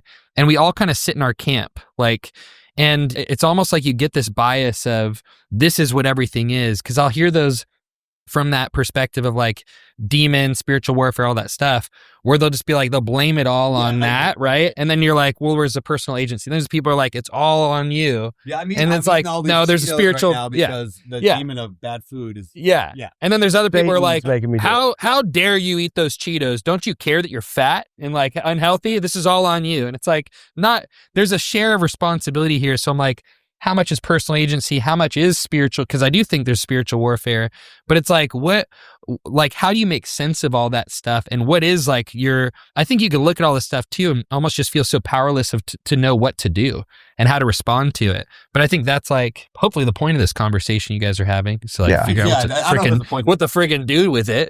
Yeah. What to do with it is love your family and raise them well. Yes. And that's all. Love God, love people. That's like the rules. And be a good neighbor, and like that, like a good neighbor, like a good neighbor. State Farm is there. Yeah, I'm not as deep into like the demonic side as you guys are. Like I obviously believe in demonic activity, but I feel like the original sin is like a perversion of something that is really good. And that is where our world has moved to, is like, it was this great, beautiful, amazing thing. And over time it's been perverted. And that's how everything is in this life. And I think that there's the personal agency that's involved in that, of like, I think there's so many people that believe that what they are doing is good and needed. And kind of what you were saying with like Candace Owens, where it's like, I think she really thinks that what she's doing is right and good and just. Yeah. I don't know. I haven't studied enough about that. I think most people think what they're doing is good and right. And I think you can manipulate. You can pervert anything to where it's like, I don't know who caused 9/11, but like if we knew about it and let it happen and thousands of people die, it was like, we're going to be able to get into the Middle East because of this and save millions of people's lives. And somebody justified it. Yes, there's some sort of justification taking place everywhere. And I think that is the devil's like biggest tool in its belt is justification, or the perversion of something that is good and needed and turning it into something terrible and manipulating it into something terrible. So deep. You know what would make this conversation better is some bourbon, a fire, and 4 more hours. Yeah, exactly. I agree. Well, we wanted to test out this little style of a podcast. So Spencer, thank you for joining us today. Spencer Robbins, good guy, working at the office today. And we're going to test out this. So let us know in the comments below. Did you like this style? Do you want more of this style? This is kind of what I talked about earlier, where if it does really well, maybe we'll do more of it. If it does terrible, we'll probably do less of it. But I enjoyed it. I had a blast. I had a blast doing it. Yeah. I'm trying to think through if I said anything. I said some things that I shouldn't have said, but I think that's just the nature of this style of podcast. This is what, like, impulsive, or, whatever, Patrick Bet David, like, they probably say a lot of stupid things. That's actually why I give a lot of grace to, like, church pastors who have, they say a stupid thing on stage that sounds really bad, and then it gets blown up all over social media, or politicians, same thing. A politician, that's you're talking every day for hours and hours. You're going to say stupid stuff. You're going to say things that don't make sense or you haven't thought through. So please take something you heard Cam say today and make a social media post about it. Yes, exactly. That's Cam said Israel was bad. I never said that. You said that. You put those words in my mouth. I said that there is a higher entity controlling the world that we don't know about. Okay, all right. And you said... Let's do a whole episode on Israel next time. Thanks for joining us. And this is the Better Life Podcast with Brandon Tinner and Cam Cathcart. Thank you, guys. Signing off.